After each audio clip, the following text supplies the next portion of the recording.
अब कथा क्या कहती है कि वो मरकर जैसे ही गया ऊपर, हिसाब किताब होना था, चित्रगुप्त बैठे हुए हैं, यमराज बांधे हुए हैं।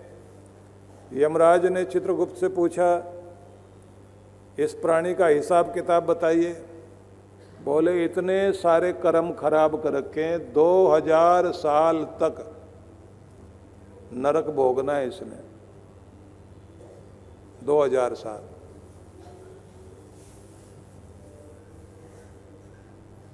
पूछा, कोई सुख भी इसके जीवन में है? कोई अच्छा काम किया नहीं? कोई पुण्य किया हो इसने?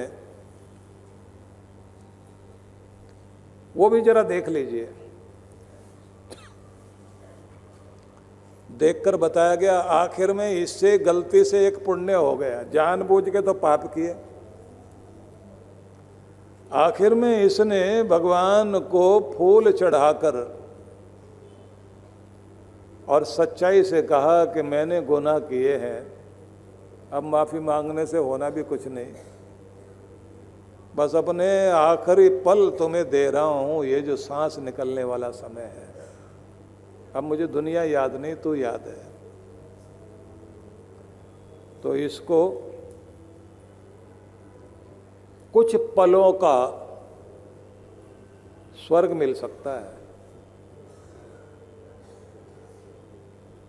क्योंकि जो प्राणों से याद करता है भगवान को,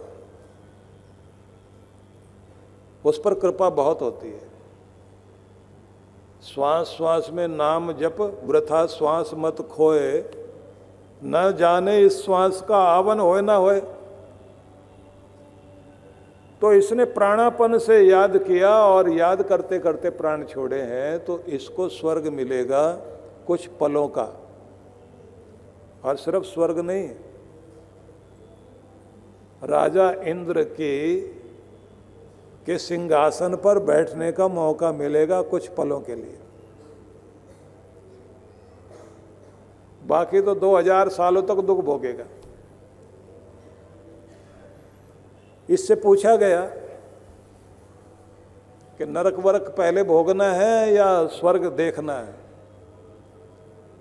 ये बोला, देखो नरक तो अपने हिस्से में है, वो तो हमको भी पता है नरक मिलना है, ये तो हम धरती से ही जानते थे कि नरक मिलेगा, और वो भी जब किया है तो भोगेंगे, कोई बात नहीं, पर थोड़ा अपना स्वर्ग दिखा दो थोड़ी देर के लिए, कैसा होता है जरा देख लें। और चलते चलते हमें बताते भी जाना कि वहाँ हमारे अधिकार क्या होंगे, राइट क्या है हमारा, वो भी जरा बता देना। तो जो साथ में द्वारपाल जा रहा था, उसने कहा कि देखो तुम्हें इंद्र की कुर्सी पर, उनके सिंहासन पर बैठाया जाएगा, उनकी गद्दी पर बैठोगे कुछ पलों के लिए, तो उस समय तुम्हारे पास सारे अधिकार होंगे। उस समय चाहे सुख भोगो, चाहे तुम स्वर्ग को नरक बनाओ, चाहे तो तुम वहां की सारी चीजें उठा के किसी को दे दो, कोई रोकने वाला नहीं। वो बैठ गया उस गद्दी पर जाकर, सिंहासन पर, और बैठते उसने कहा कि यहाँ सबसे कीमती चीज़ें क्या क्या हैं। तो पहले तो उसने देखा कि कामधेनु गौ सामने है, उच्चश्रवा अश्व है, तरह तरह के समृद्धि वाले रत्न हैं। उन सबको उठा करके उसने पहले तो गुरु वशिष्ठ के बारे में, मतलब जो दुनिया का सबसे बेहतरीन आदमी, बोले जो चीज़ जिसके लायक है उसको मिलती चली जाए, मैं यहाँ से दे रहा हूँ, अपने बाप का क्या जाता है, जो माल है लुटा दो, ऐसा कहकर उसने वहाँ बैठे बैठे उन कुछ पलों में जो भी कुछ लुटा सकता था, उसने कहा कि बुरे लोगों को नहीं, ये दुनिया में अच्छे लोग कष्ट भोगते रह जाते हैं, इनको सब मिल जाए। कुछ ही पलों में उसका हाथ पकड़ के नीचे उतार दिया और कहा कि चल अब नरक भोगना है। अब वो अकड़ के चलता जा रहा, बोले तुम्हारा स्वर्ग भी देख लिया, अब नरक के लिए जा रहे हैं और भोगेंगे, हमने किया है तो भोगेंगे, दुख भोगेंगे, कोई बात नहीं। जब जाने लगे तो इतनी देर में एक व्यक्ति आया, उसने कहा कि आपको बुलाया जा रहा है, और जो चित्रगुप्त जी हैं उन्होंने संदेश दिया कि इस आदमी को यहाँ लेके आओ। वो वहाँ गए, बोले तुमने अभी भी एक कर्म किया है, उसका भी फल मिलेगा तुम्हें। तुम्हारे हिस्से में एक पावर आई थी, एक अधिकार मिला था, उसके बदले में तुम अपना सुख सोच सकते थे, तुमने अपना सुख नहीं सोचा, दूसरों के लिए सब कुछ दे दिया। अब उसके बदले में तुम्हें कुछ मिलेगा। जिन जिन को तुमने जो कुछ दिया उनकी दुआएं सब तुम्हारी तरफ आ गई हैं, और उसके बदले में तुम्हें जो 2000 साल का दुख भोगना था वो सारा माफ किया जा रहा है।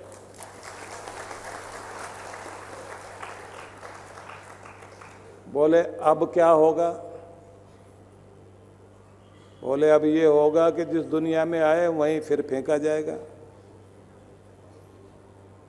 तो बोला फिर दोबारा से बोतल से काम शुरू करना पड़ेगा क्या? तो बताया गया कि तुम्हें असुर के घर में, राक्षस कुल में जन्म मिलेगा, लेकिन आखिरी वृत्ति तुम्हारी धर्म की थी ना, भक्ति की थी, पुण्य की थी। जो तुम्हें मिला थोड़ा बीज था वही तुमने बो दिया। ये जो वृत्ति थी, इस वृत्ति के कारण तुम्हें असुर कुल में तो जन्म मिलेगा, लेकिन असुर भी धर्मात्मा। और कहते हैं कि प्रहलाद के ही कुल में विरोचन बन करके वो पैदा हुआ, अपनी अगली पिछली पीढ़ियों को तार गया, महान भक्त बन करके इस धरती पर आया, और उसने अपना भी कल्याण किया और दुनिया का भी कल्याण कर लिया। तो बड़ी अद्भुत कथाएं कही जाती हैं, जिसका सार इतना ही है कि भूल से भूलें हो जाएं तो माफ़ हो जाती हैं, पर जानबूझकर गुनाह करता जाए आदमी तो उसके कारण व्यक्ति को दुख मिलता है। पर अंत मति सो गति, अंत में अगर व्यक्ति की मति ठीक हो जाए तो उसकी बहुत अच्छी गति हो सकती है। जो भी तुमने कुछ पाया उस प्राप्त किए हुए को आगे बोना सीख जाओ तो तुम्हारा कल्याण हो जाएगा, क्योंकि उस स्थिति में तुम अपना अगला पिछला सब कुछ सुधार सकते हो। एक पल का मौका भी मिलता है तो उस एक पल के मौके को भी ठीक ढंग से प्रयोग करना सीख जाइए। वक्त के पास इतना वक्त नहीं है कि वो दोबारा आपको वक्त दे सके, तो जो वक्त आपके पास है उसका ठीक उपयोग करना शुरू कर दीजिए और उस वक्त को भगवान की राह में लगाना शुरू कर दीजिए। वो वक्त आपको, वो समय आपको शुभ समय में लेकर आ जाएगा और जीवन को कीमती बना जाएगा। तो अपने राम के प्यारे, अपने गोविंद के प्यारे कैसे बने और क्या इस मार्ग पर चलकर अपना कल्याण किया जा सकता है, ये चर्चा आगे बढ़ाएंगे। आज क्योंकि हम लोग भागते दौड़ते हुए पहुँचे हैं और थोड़ी देर हो गई है, आधे मिनट में आइए भगवान का नाम ले लें, क्योंकि उसको तो कुछ ही पल मिले थे, आपको तो आधा मिनट मिल रहा है। इस आधे मिनट में भगवान का नाम उच्चारण कर लें सभी लोग। ओम नमो भगवते वासुदेवाय। ओम नमो भगवते वासुदेवाय। ओम नमो भगवते वासुदेवाय। ओम नमो भगवते वासुदेवाय। ओम नमो भगवते वासुदेवाय। ओम नमो भगवते वासुदेवाय। ओम नमो भगवते वासुदेवाय। ओम नमो भगवते वासुदेवाय। वासुदेवाय प्रभु वासुदेवाय। वासुदेवाय प्रभु वासुदेवाय। वासुदेवाय प्रभु वासुदेवाय। वासुदेवाय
सर्वे भवन्तु सुखिनः सर्वे सन्तु निरामया सर्वे भद्राणि पश्यन्तु